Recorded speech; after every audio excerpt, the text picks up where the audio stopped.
반갑습니다. 잘 지냈어요? 네.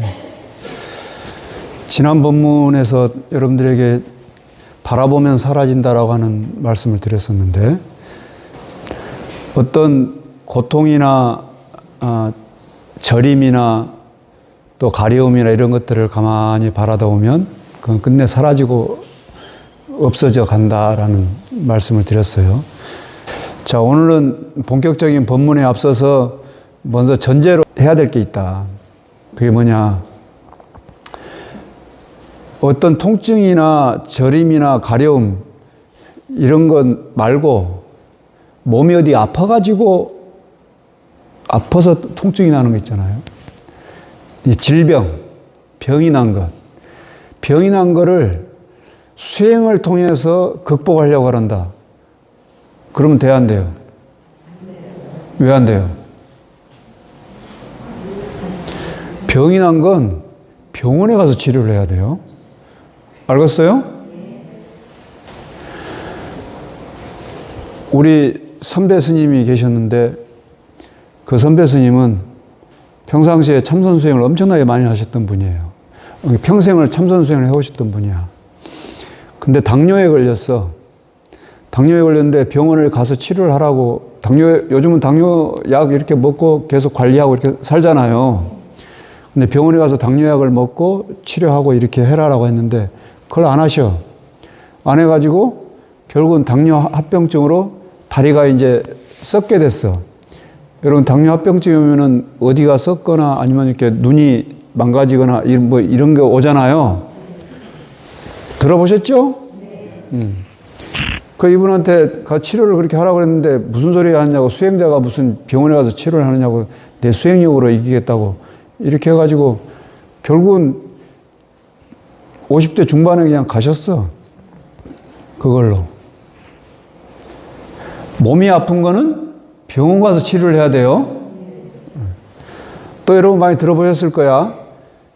기독교에서 기도원 가가지고 무슨 신유 치료하니 신유 기도라고 해가지고 막 사람 이렇게 패가지고 막 병 낫게 한다고, 귀신 들린 거 귀신 뽑아낸다고 이렇게 기도하고 이래가지고 사람 죽였다는 얘기 많이 종종 듣죠? 그런 거. 아니, 몸이 아프면 육신의 인연은 육신의 법으로 다스려줘야 되는 거예요. 육신의 질병이 든 거를 갖다가 내 수행력으로 이긴다. 물론 제가 아는 스님 중에 한 분은 허리가 엄청나게 안 좋아가지고 정말 고생을 오랫동안 하신 분인데, 병원에서 허리 이제 아파가지고 이렇게 눕지도 못하고 엎어져서 누워 계셨던 분인데, 평상시에도 병원에 있을 때도 아니면 또 병원 들어가기 전에도 늘 관음 기도를 하셨던 분이에요. 근데 밤에 잠을 자는데 꿈에 관세음보살이 나타나가지고 이렇게 허리를 이렇게 싹 이렇게 손으로 쓰다듬고 갔다는 거예요. 다음날 눈 떠보니까 허리가 아무렇지도 않더라는 거예요. 나와가지고 이렇게 나왔대. 내 아는 스님이. 또 30년 전 얘기인데, 우리 불자 중에 한 분이, 그분은 평생 관음기도 하셨던 분인데, 그분도 위암에 걸려가지고 수술하러 수술방에 들어가는데, 수술방에 들어갈 때까지도, 마취제 맞을 때까지도 계속 관세음보살을 염했대. 그 관세음보살을 염했는데 벽에 이렇게 쭉 이렇게 수술방이 있을 거 아니야, 하얀 수술방이. 거기에 관세음보살이 모습이 이렇게 보이더래, 자기가 마취 들기 전에. 근데 수술이 아주 잘 돼가지고 잘 살고 있는데, 이런 얘기 들으면 혹하죠?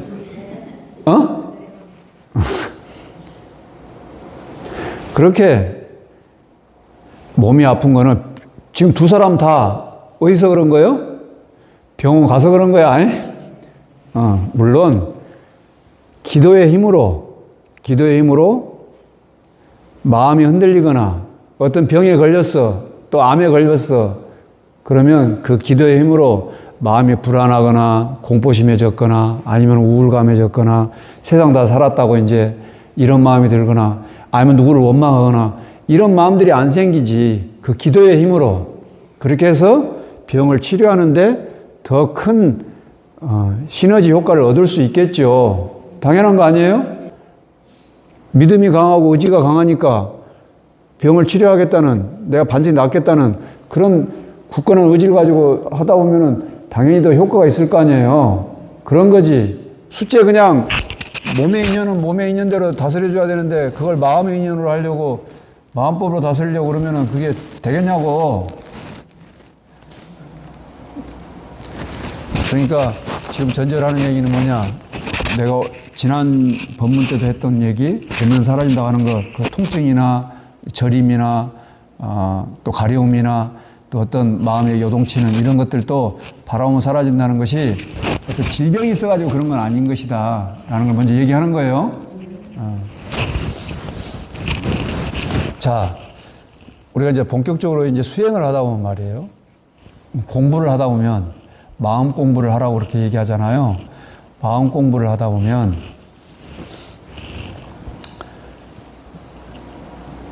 이 맞닥뜨려야 되는 경계들이 있어요. 많은 경계들이 일어나요.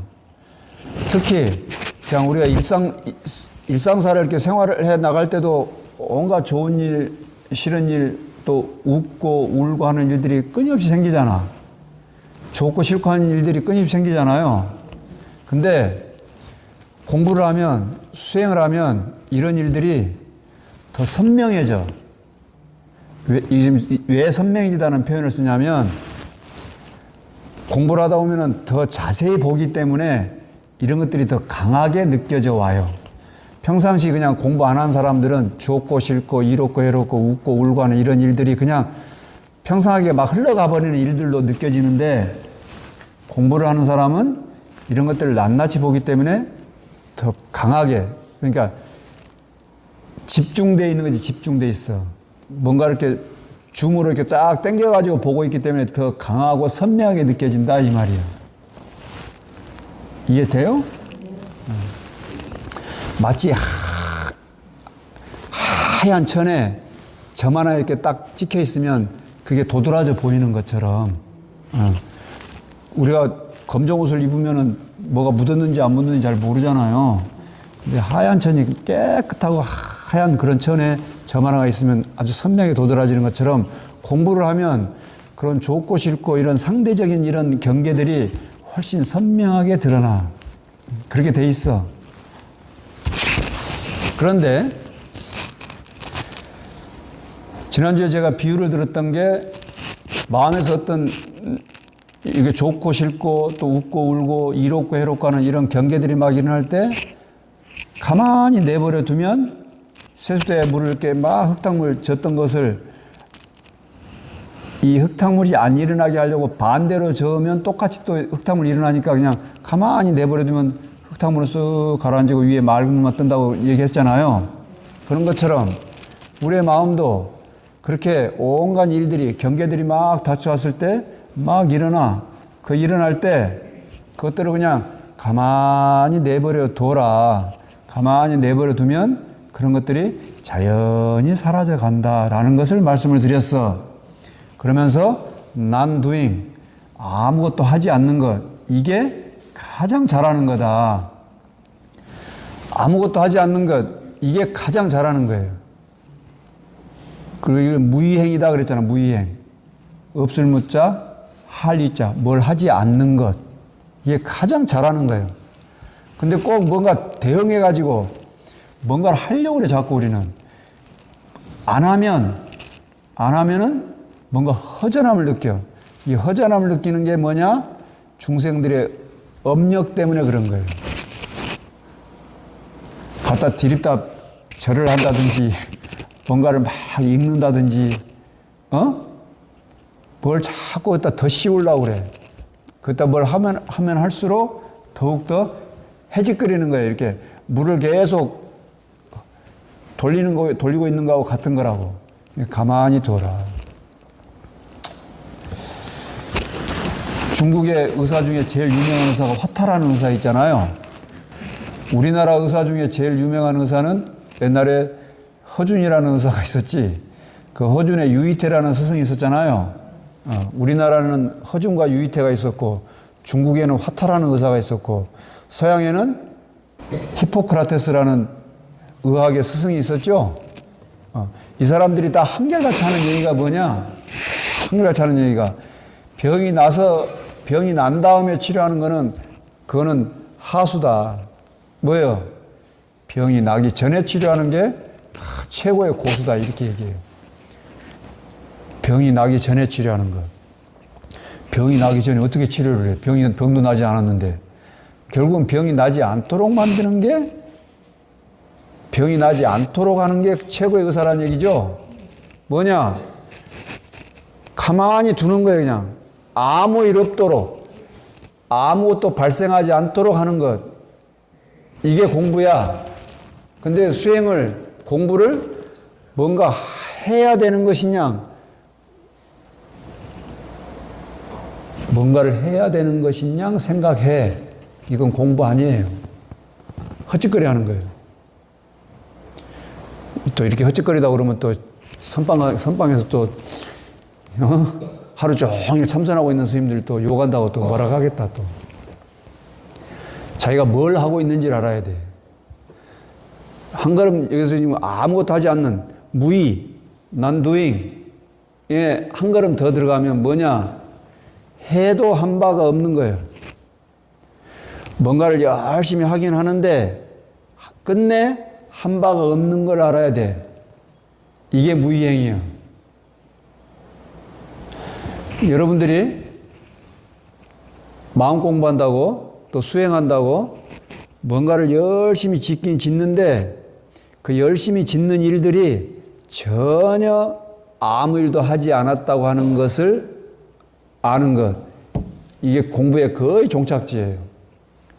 무작지작이요. 없을 무자, 지을 짝자. 뭔가를 우리 작업한다고 할 때 작자 있잖아요. 뭔가를 하긴 했어. 근데 하는 바 없이 하는 거예요. 짓는 바 없이 짓고 하는 바 없이 하는 것. 이게 공부라. 근데 출세관에서 무의행, 함이 없이 하고 짓는 바 없이 짓고 출세관에서도 이런데 하물며 세관은 어떻겠어요? 세관도 당연히 세관과 출세관을 나눌 수 없는 거니까 우리가 세관에서 겪는 온갖 이렇고 저렇고 좋고 싫고 이롭고 해롭고 웃고 울고 울그락불그락 했던 그런 모든 일들이 전부 다 해도 한 일이 없는 거예요. 여러분 이제 눈앞에 지금 뭔가 펼쳐지면 그게 실제 그냥 마음이 알망달망 막 하잖아요. 좋은 건 쫓아가고 싫은 건 배쳐가고 그러잖아요. 근데 그런 일체 모든 일들이 도무지 일어난 일이 없다고. 그런 일이 없어. 무작지작이라 지어도 지은 바가 없고 해도 한 바가 없는 거를 알아야 돼. 자, 지난 본문 때 했던 얘기. 아프긴 아픈데 아픈 자를 찾을 수가 없어. 내가 처음에 그랬어요. 아프면 병원 가서 치료를 해라 그랬어요. 근데 한 걸음 더 들어가. 아프긴 아픈데 아픈 자를 찾을 수가 없어. 아픈 자를 찾을 수가 없으면 아픔이 혼자 있을 수 있어요, 없어요? 통증이 있긴 있어. 근데 통증을 겪는 자를 찾을 수가 없어. 통증을 겪는 자가 없는데 어떻게 통증이 홀로 있을 수 있겠냐고. 도무지 안으로 나라고 할 만한 것을 살 수가 없고 바깥으로 경계하게 할 만한 게 없어. 고통이 일어나는데 통증이 일어나는데 그 통증을 겪는 자가 없어. 끝내 겪는 자가 없어. 통증을 겪는 자가 없으니까 통증이 홀로 있을 수가 없어. 근데 우리는 끊임없이 통증도 겪고 아픔도 겪고 가려움도 겪고 어디 참선하고 다리 꼬고 있으면 저려오는 것도 느끼고 이런단 말이에요. 그러죠? 그걸 무시하는 게 아니에요. 다시 얘기하지만 몸에 병이 생기면 병원 가서 치료하세요. 근데 근본을 봐라 그 말이에요. 근본 지금. 근본을 보는 거예요. 근본을 들여다봤더니 안으로 무아에서 도무지 나라고 할 만한 걸 찾을 수가 없어. 나라고 할 만한 걸 찾을 수가 없으니까 여기에 고통을 겪을 자가 질병에 걸려가지고 그 병고에 시달릴 자가 없더라. 병고에 시달릴 자가 없으니 어찌 병고가 홀로 있을 수 있겠느냐 이 말이에요. 병고라는 것은 중생들이 우리들이 이름을 붙여가지고 그게 병이 되는 것이지 그런 것이 본래 없는 것이다. 그러니 무의지위고 무작지작이여 짓는 바가 없고 행하는 바가 없이 모든 일체의 모든 일들이 지금 펼쳐지고 있는 것이다라는 얘기예요. 그러니까 바깥 경계에 홀딱 빠져가지고 그게 그냥 그게 다인 것이냐 넘어가서 거기에 달라붙어가지고 이러니 저러니 어떠니 저떠니 하면서 마음을 이렇게 올망돌망 하지 말고 좀 가만히 바라다 봐라. 가만히 바라다 보면 뭐가 드러나? 맑고 고요함이 드러나게 된다. 마치 세숫대야에 흙탕물 흙이 싹 가라앉고 나면 그게 맑은 물만 드러나는 것처럼. 이제 요 세숫대야에 비유해서 오늘은 좀 다른 비유를 들면 여러분요 허공에 하늘에 인연이 어떻게 어우러져 가지고 먹구름이 잔뜩 끼면 어둡죠. 그러잖아요. 근데 또 가을 하늘 공활한데 높고 구름 없어. 맑을 때는 또 구름 한 점 없이 또 아주 맑죠. 그럴 때도 있잖아. 구름 한 점 없을 때는 우리가 마음이 상쾌하고 가볍고 아주 행복감에 젖어 있을 때라고 하고, 먹구름이 잔뜩 끼어가지고 어두울 때는 우리가 슬프고 우울하고 답답한 이런 상태라고 보자고. 근데 하늘 그 자체는 먹구름이 있을 때도 하늘 그 자체가 먹구름으로 물들어 버렸어? 하늘이 맑을 때도 하늘 그 자체가 맑은 거예요? 하늘 그 자체 말이에요. 구름이 잔뜩 꼈을 때 하늘 그 자체가 어두워? 그런 거 아니죠? 그냥 인연 따라서 구름이 뭉쳐가지고 잔뜩 뭉치면은 어둡게 보일 뿐인 것이지. 만약에 하늘 그 자체가 먹구름으로 시커매졌다면 어떻게 다시 맑아질 수 있겠어요? 그렇죠? 또 너무 간단한 예를 들면은 여러분 구름이 잔뜩 껴있는데 우리가 어디 해외여행 갈 때 비행기 타고 구름 위로 올라가 버리면 어때? 거기는 태양이 쨍쨍하지? 보셨잖아요. 마치 나만 보고 온 것처럼 대답도 안 하고. 그렇잖아요. 구름이 끼었을 때도 하늘 그 자체는 구름이 낀 적이 없고, 구름이 거쳤을 때도 하늘 그 자체가 다시 어두웠다가 밝아진 것이 아닌 것이지, 하늘 그 자체는 어두웠다 밝았다 또 깨끗했다가 더러웠다가 이렇게 한 적이 없죠. 이해돼요? 마치 그런 것처럼 우리의 마음도 본래 이 마음은 좋고 싫고 즐겁고 괴롭고 행과 불행 이런 것들에 인해서 마음 그 자체가 물들거나 시달리고 하지를 안 해. 지금 비유가 이해가 돼요? 비유를 잘 생각해 봐요. 우리 마음은 태어나고 죽고 좋고 싫고 행과 불행, 이롭고 해로움 이런 것들에 의해서 본래 마음 자체가 물들거나 괴롭거나 핍박받거나 이런 일들이 본래 없는 게 우리 본래 마음이요. 근데 다만 인연 따라서 먹구름이 잔뜩 낄 만한 인연이면 먹구름이 잔뜩 끼고, 또 바람이 싹 불어가지고 전부 흩어질 만한 인연이면 또 그냥 흩어져. 그래서 먹구름일 때나 개일 때나 그런 것들에 더 이상 속지 말아라 라고 얘기하는 거예요. 우리 본래 마음은 그거하고는 상관이 없는 거니까. 이해돼요? 지금 우리가 병에 걸려서 괴로움을 겪거나 아니면은 너무 행복해가지고 지금 막 너무 기쁘거나 이런 양당 간에, 상대적인 양당 간에 있어서 어떤 경계가 닥쳐오더라도 우리의 마음은 그런 거하고는 전혀 상관없는 것이라고 하는 것을 알아봐라. 알아보면 먹구름이 낄 때도 먹구름이 사라질 때도 그게 구름이 뭉쳐있을 때도 구름 그 자체는 자체로서의 성품이 있어요, 없어요? 구름 그 자체의 성품이 있어, 없어? 구름 그 자체는 성품이 없어요. 다만 인연 따라서 잠시 있는 것처럼 보일 뿐이지. 그러죠? 먹구름에 자체의 성질이 있으면, 자체의 성품이 있으면 이 먹구름은 안 사라지겠지. 실체는 변하지 않는 거니까.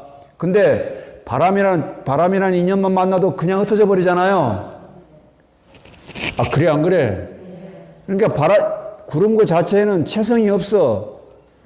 실체로서의 어떤 성질도 가지고 있지 않아요. 다만 인연 따라서 그냥 뭔가 있는 것처럼 보일 뿐이야. 잠시 그러한 과정에 있을 뿐인 것이지. 그러니까 구름 그 자체는 아무 체성도 없는 거니까 그 구름이라고 이름 짓고 그 구름에 시달리는 것은 우리의 중생의 생각, 우리의 마음에 의지해서 그렇게 일어나는 것일 뿐이지 거기에 체성이 있는 건 아니에요. 마찬가지로 우리 마음 가운데 일어나는 그렇게 좋고 싫고 이롭고 해롭고 즐겁고 괴롭고 하는 일체 모든 이런 일들은 구름과 같은 것들에 불과한 것이다. 이해돼요? 네. 이제 그런 거에 속지 말아라. 그렇다고 해서 그런 게 속지 않는다 해서 그러면 좋고 싫고 이롭고 해롭고 웃고 울고 하는 일들이 일어나지 않는다 그 말이에요 지금? 그 말이요? 그 말은 아니에요. 지금 현실에서 일어나는 이 현실 사법을 하나도 허물어뜨리지 않아요. 아니 구름이 체성이 없고 허공은 본래 맑은 것이라고 해서 구름이 안 생겨? 구름이 안 생기면 비가 안 내려버리게? 그런 일은 없죠.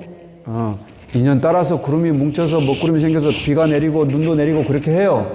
그러나 거기에 체성은 없는 것이다. 그게 본래 그런 것이라고 할 만한 것은 없는 거고 다만 인연 따라서 잠시 그러할 뿐인 것이다. 지금 그 얘기예요.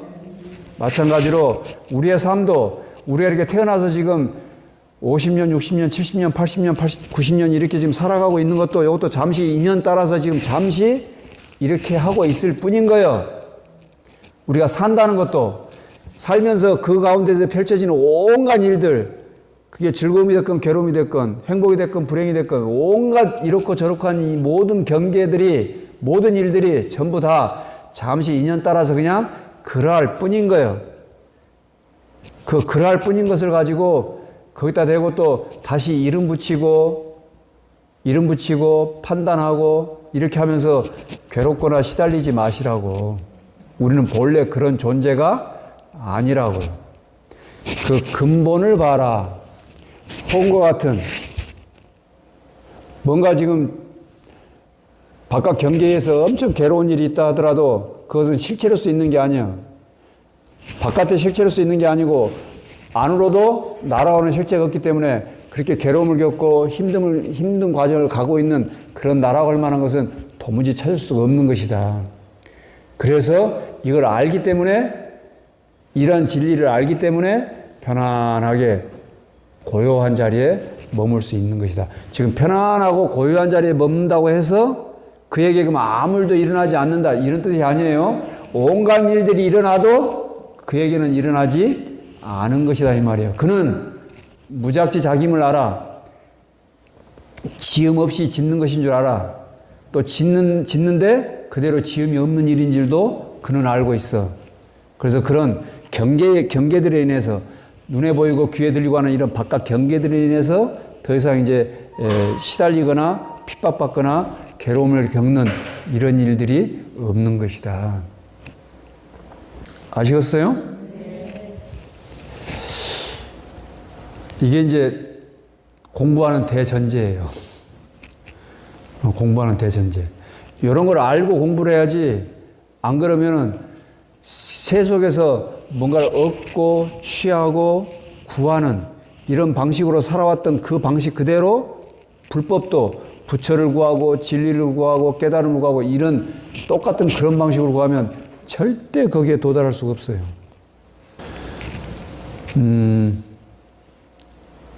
보살님 합장하고 있으니까 빨리 끝내란 말 같네. 아직 끝낼 수가 없는데. 초기 불교의 수행법 중에 사념처 관이라는 게 있어요. 신수심법, 몸, 느낌, 마음, 그다음에 법, 이 네 가지를 염하는, 잘 관하는 그런 사념처 수행법이 있어. 이 사념처 수행법 중에 신수, 신법 네 가지인데 이 네 가지가 각각 하나마다 또 네 단계의 수행법이 있어요. 그렇게 해서 4, 4, 16, 16가지의 수행 방법이 있어요. 근데 요 심에 보면은 처음에 마음 그 자체를 이렇게 딱 봐. 마음을 봐. 그리고 그 다음에 마음을 기쁘게 해. 세 번째는 마음을 심이니까 마음을 집중하는 게 있고, 그리고 마지막에 마음을 해탈하는 방법이 요 심념처의 네 단계야. 근데 방금 내가 희열을 보고 행복을 느낀다고 그랬잖아요. 희열을 보고 행복을 본다고 그랬잖아요. 여러분, 수행을 하면 희열과 행복이 있어요. 요 수행을 하면서 느끼는 희열과 행복은 우리 세간에서 느끼는 행복과 기쁨하고는 완전히 질적으로 달라. 심리학에서 나와 있어. 심리학에서도 뭐라고 얘기하느냐. 소소한 행복들이 쭉 이어져야 결국은 큰 행복 가운데 산다고 그런 얘기들을 해요. 한 번에 뭐 큰 선물 받아가지고 와 너무 기뻐. 이거 얼마나 가? 몇 조금 못 간다. 그래서 조그만 거 갖다 계속 이렇게 기쁨을 줘야 행복을 느껴야 그 사람이 정말 행복한 삶을 산다. 이렇게 심리학에서 얘기해. 근데 우리 불교에서 수행할 때 느끼는 희열, 행복을 본다고 하는 마음 가운데 일어나는 희열, 행복을 본다고 하는 거는 그런 생겼다 사라지고 있다 없다 이렇게 왔다 갔다 하는 그런 것이 아니에요. 이거는 샘 솟는 것이야. 여러분 샘은 물이 마르지 않고 계속 이렇게 올라오죠. 그게 좋은 샘, 물론 샘 가운데도 마르는 샘도 있긴 하지. 그건 안 좋은 샘이고. 좋은 샘은 계속 이렇게 물이 샘 솟잖아. 정말 샘 솟잖아. 그런 것처럼 공부를 하면, 수행을 하면 희열과 행복이 계속 샘솟아요. 그래서 그가 기쁨 가운데 있는 거예요. 지금 졸면 안 되는데 지금 기쁨과 행복 가운데 있을 수 있는 방법을 지금 얘기해 주는데 졸음이 와 지금. 여러분 세상 살면서 얼마나 지금 괴롭고 힘든 세상을 살아갑니까? 근데 왜 자꾸 불자들한테 수행을 하라고 공부를 하라고 얘기하느냐? 그렇게 수행과 공부를 하면 희열과 행복이 계속 샘솟아요. 요건 지식하고는 전혀 상관없는 거예요. 아무리 책을 많이 보고 어떤 정보를 엄청나게 많이 가지고 있다 해도 그건 전혀 상관없는 거예요. 전혀 다른 분야예요, 이거는. 공부를 하면, 수행을 하면 이렇게 희열과 행복감이 계속 일어나. 그래서 그 행복감에 젖어 있을 수 있는 거예요. 근데 한 걸음 더 들어가서 그렇게 희열과 행복을 느끼는 자가 있을까 없을까? 내가 희열과 행복을 느껴? 이런 말들을 잘 새겨들어야 한다. 내가 행복과 희열을 느끼려고 그런 수행을 하면 돼야 한대. 그는 절대 희열과 행복을 못 느껴.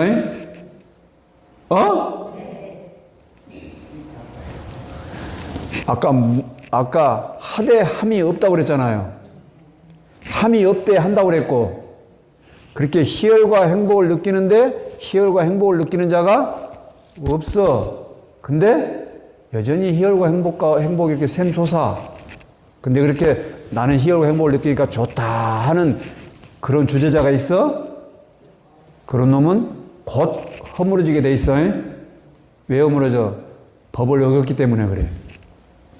신수, 신법 했을 때 이 법에 가면 첫 번째 무상을 관해, 두 번째 탐욕의 빗바람을 관해, 세 번째 소멸을 관할 수 있어. 소멸. 자, 아까 처음에 무상을 관한다고 그랬죠. 이 무상을 관하게 되면 뭘 할 수 있어? 고라는 걸 알 수 있어. 무상, 고, 그 다음에 뭐라고? 무상, 고, 그 다음에 나오는 게 뭐예요?